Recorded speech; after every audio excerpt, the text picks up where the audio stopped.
Up on Mountain News at 6, the suspect in a police standoff was in court today. We explain what will happen next in the case. And Governor Andy Beshear's Team Kentucky update included some good news for Eastern Kentucky. How you could be impacted coming up. And we're watching a pop-up storm over top of Pikeville.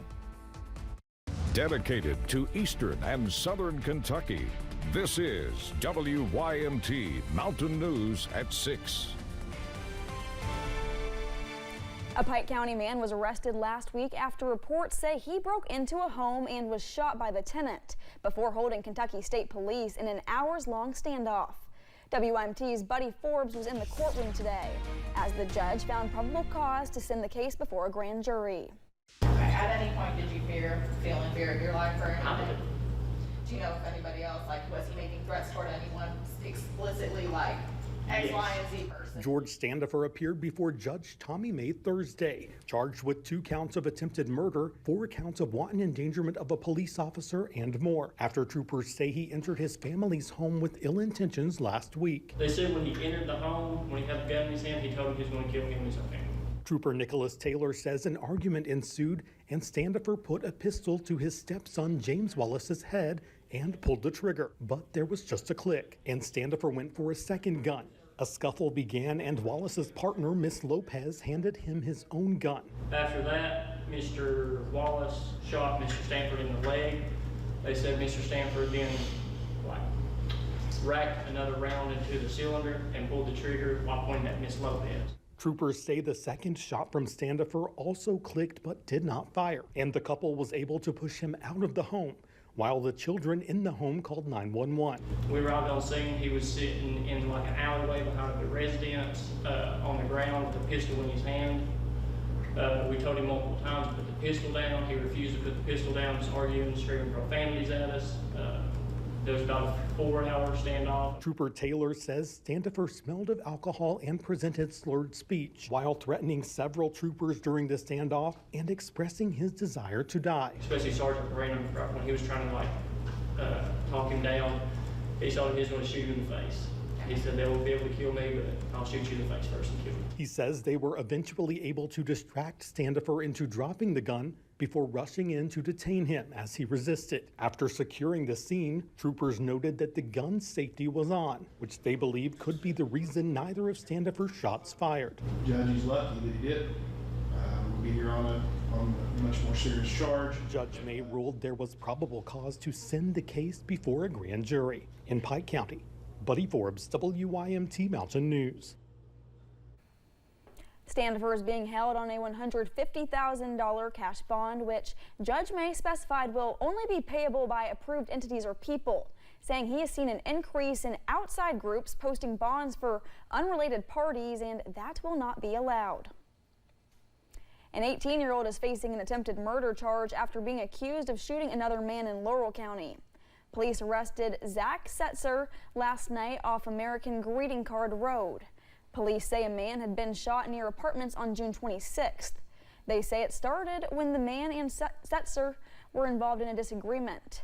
They say the victim was ultimately flown out to UK hospital and is in critical condition. A complaint warrant was obtained, leading to Setzer's arrest. A Rockcastle man was sentenced to 12 years in prison for drug trafficking charges. 55-year-old Freddie D. Denny of Mount Vernon was convicted on 2 drug trafficking charges in Rockcastle County. The case stems from a year-long investigation, according to Kentucky State Police troopers. Final sentencing is set in the case for August 8th. Showers and storms moved across the region throughout the day.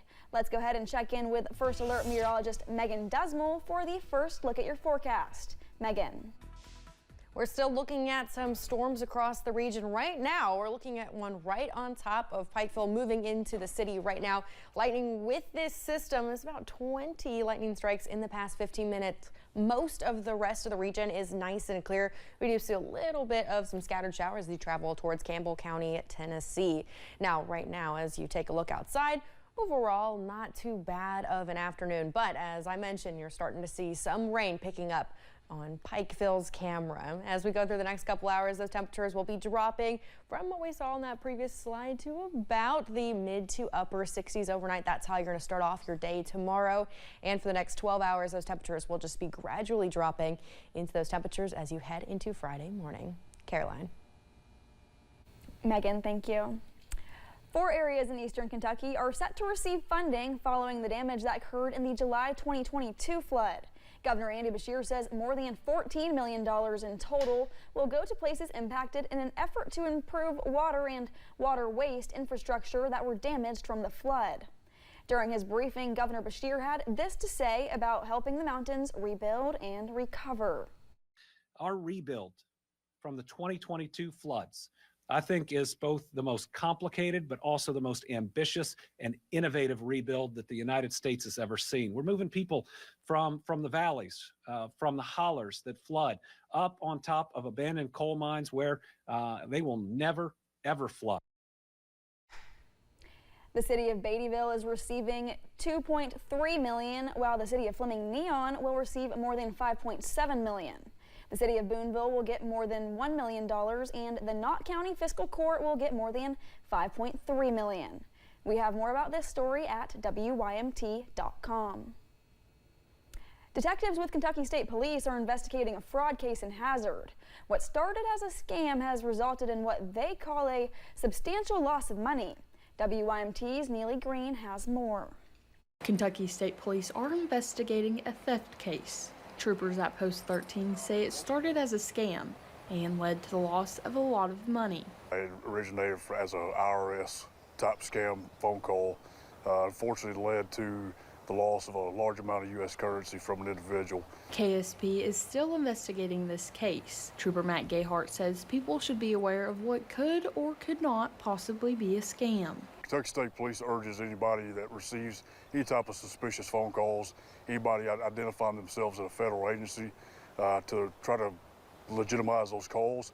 The federal government does not operate that way. Lori Weaver Hawkins with AAA Bluegrass says knowing how to prevent fraud could potentially save your wallet. Keeping close tabs on your bank accounts and your credit card accounts by checking those frequently online. Also check your credit report. Hawkins says if you notice suspicious activity on your accounts, it is best to take action. Another thing that you can do that's a little bit more of a drastic step, but can really be a safe choice, is to place a credit freeze, and that prevents thieves from accessing your credit. Hawkins says another way to protect your accounts is to create strong passwords and change them often.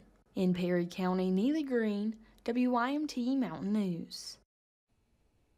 KSP asks that anyone with information regarding the person or the car is urged to contact Kentucky State Police Post 13 at 606-435-6069. The Kentucky Coal Association has a new president and executive director. They have selected Sam McCone for the job. He has been in several positions in Washington, D.C. and was an aide to former Governor Matt Bevin. Most recently, he was a national political consultant and pollster. He says coal is a cornerstone industry in the Commonwealth, and he looks forward to moving the industry forward. Members with Millard School in Pike County have announced there will be a celebration for a teacher who died earlier this week. The celebration of life for Jason Adkins will be at 5:30 p.m. next Thursday at Millard Elementary School. Adkins taught at the school for more than 20 years. He was 51 years old. Scattered showers and storms continue. I'll tell you how much you can expect coming up. And the FEMA deadline for folks impacted by the May tornado is looming. What you need to know and do within the next 2 weeks.